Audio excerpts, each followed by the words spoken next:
Hey, what's up guys? So I'm sure a lot of you have seen the dashcam footage that recently went viral showing what looks to be a case of attempted insurance fraud. And basically what had happened was a lady was driving down the street when a car cuts her off and slams on the brakes, trying to get her to rear-end that car. Now luckily she was able to stop in time, however, the car in front of her switched into reverse and then slammed into the front of her car, obviously trying to make it seem as if she wound up rear-ending the car in front of her and was the one at fault. Now after the collision, you can see people getting out of the car and holding their heads and necks as if they're injured, and then grabbing their phones and starting to take pictures and videos of the car as well. Now one of my favorite parts though is this guy here in the black sweater. When he approaches the car, you can see he takes a look at the windshield and realizes, uh-oh, she had a dash cam rolling and recorded the whole thing. And having a dash cam rolling like this is very helpful, obviously, to record incidents like this, but it can also help catch some stuff that you might have missed in the heat of the moment. For example, you'll notice that right after the crash, the driver starts to move over to the passenger side of the car, something they try to cover up by putting this black trash bag across the rear window of the car. The driver then gets out of the passenger side and then gets into the red car that had pulled up in front of him and then drives away and leaves the scene of the crime. Now fortunately though, this lady was actually running a 2-channel dash cam that also had a rear-facing dash cam. And if you take a look at the video footage from the rear camera, you can see that there's this red Kia that was back behind her, and having that rear dash cam is very helpful because it made it really easy to grab the license plate of that red car. And freeze framing things, you can make out the license plate even in this low-res compressed TikTok video. Now, depending on lighting conditions, you may also be able to see through the windshield and capture the driver and who was in that car back behind there. Either way, that car also drives past her on the right. You may or may not be able to capture the license plate as the car is passing you. But we've got that car information for basically what winds up being the getaway car for the driver who winds up getting in that red car and leaving the scene of the crime. And so having a dash cam recording like this is obviously going to be extremely useful to not only capture the obvious stuff of like the fact that, well, the person running the dash cam didn't actually accidentally rear end the car in front of them, right? Plus you're going to be able to capture all the additional details and specifics that you may miss, especially in the heat of the moment when everything is going on. Now something I thought was interesting is if you take a closer look at the dash cam footage, you can see that she was running the Viofo A129 Plus Dashcam. And the A129 Plus, it's an older dash cam at this point. However, I was surprised to find that if you take a look on Viofo's website, they still actually sell the A129 Plus. Now, there are some newer versions of the dash cam that have since come out, including the A229 Plus, as well as the brand new 329. And so in this video, I kind of want to go over, well, maybe what are some of the differences, especially if you're like, hey, you know, I don't have a dash cam, but clearly I need to be running one. Well, should you get the 129 Plus like she was running? It's an older model at this point, and it is more affordable. Or should you step up to the newer 229 series or even the 329 series? And in the video description, I'm going to go ahead and link you guys to all the different models. And then in this video itself, we're going to go ahead and take a closer look now as far as maybe some of the key differences here between some of these different Viofo dash cams. So to start things off, let's begin here by taking a look at this A129 Plus. Now the Duo version, the 2-channel, has both a front and a rear dash cam. It offers both front and rear recording. It's got Sony Starvis sensors, good sensors for both the front and the rear cameras. A lot of manufacturers like to cheap out, especially on the rear camera, using lower quality sensors, sometimes on the front as well. But I like with Viofo in general, they tend to use good quality sensors and they're really optimizing for video quality. The 129 Plus records in 2K up front and then 1080p for the rear dash cam.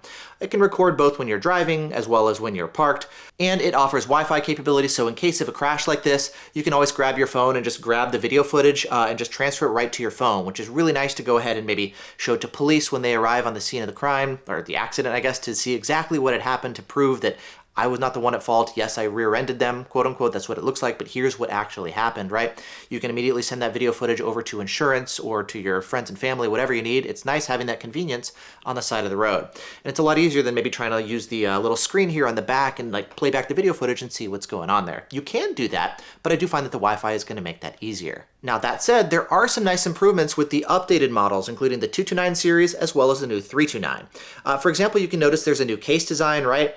If you take a look at the previous 129, you can see it now has a slightly larger LCD in the back. It was 2 inches here, it's now 2.4, so it makes it a little bit easier to view that footage. But the image sensors, we definitely have some nice improvements.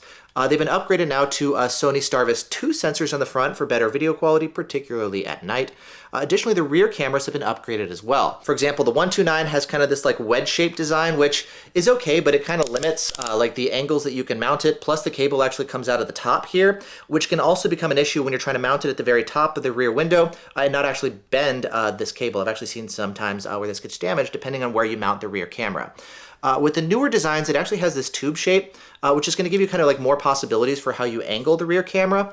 Plus the connectors now all come out the side of the rear camera, which is nice for installation. Additionally, the new models have a 2K sensor in the rear, not just 1080p, which is going to be helping actually capture some additional details like those license plates or faces of the drivers back behind you, because you are getting a higher resolution rear camera. Additionally, there's been some upgrades to the parking mode recording. So the A129 Plus does offer a variety of different parking recording modes, but my favorite mode is in case of like a collision, maybe a hit and run while your car is parked. That one can record that, but it can't record before the impact. And so the newer models, it's going to be able to record continuously, and in case of an impact, it's going to be able to record before, during, and after. The A129 Plus, due to the hardware inside, it can only basically wake up the camera in case of an impact and then begin recording. So it's not going to be able to capture the whole thing if you want kind of your buffered motion and impact detection, which is something that's offered on the newer versions of the dash cams. And then there's also a lot of smaller things as well. Like this one supports cards up to 256 gigs, while the newer models support cards as large as 512 gigs, so you can store twice as much video footage here before the card gets full and it begins overwriting things. Not a huge issue like in case of a crash like the one that we're talking about here, but for longer term recording, especially if you're using parking recording and stuff, it's nice to be able to record longer before those video clips start getting overwritten.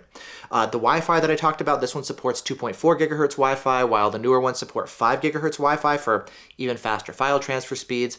As far as the cables and connectors, the old model used a mini USB for the additional dash cams, for the power cable and stuff, versus the new one actually uses USB Type-C, which is nice when you're going for newer dash cams, maybe want to upgrade down the line. You do have the newer cables run, and you're less likely to have to run new cables when you upgrade dash cams. Additionally, some of these newer dash cams also support up to 3 channels as well if you want to add a third interior-facing dash cam too. And in both of my cars, I'm actually running the A229 Pro, which is the same idea as the A229 Plus, but the front camera actually records at 4K, not just 2K, for even better detail capture up front. And then finally, the new 329, which just came out. I've just done a series of videos talking about the 329.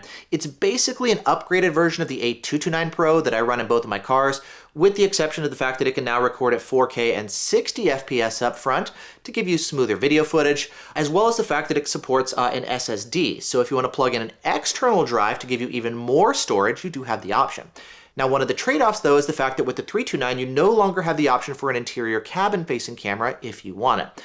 That camera is kind of a bonus. It's not super critical. I think the front and rear are going to be the main ones that you're going to want, and they were useful actually in this crash as well.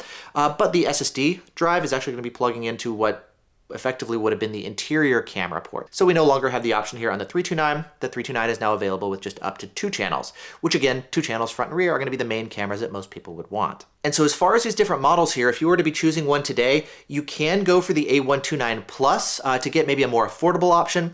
But keep in mind, you are going to be running an older power cable with an older USB connector, which is going to be limiting some of your options in case you do want to upgrade down the line. It works fine, especially for driving recording, but it's not going to be as good for parking recording. I think currently here in 2024, the sweet spot is going to be like the A229 series. You've got the 229 Plus, which has 2K front and rear, or the one that I run, the 229 Pro, which has 4K up front and then 2K in the rear.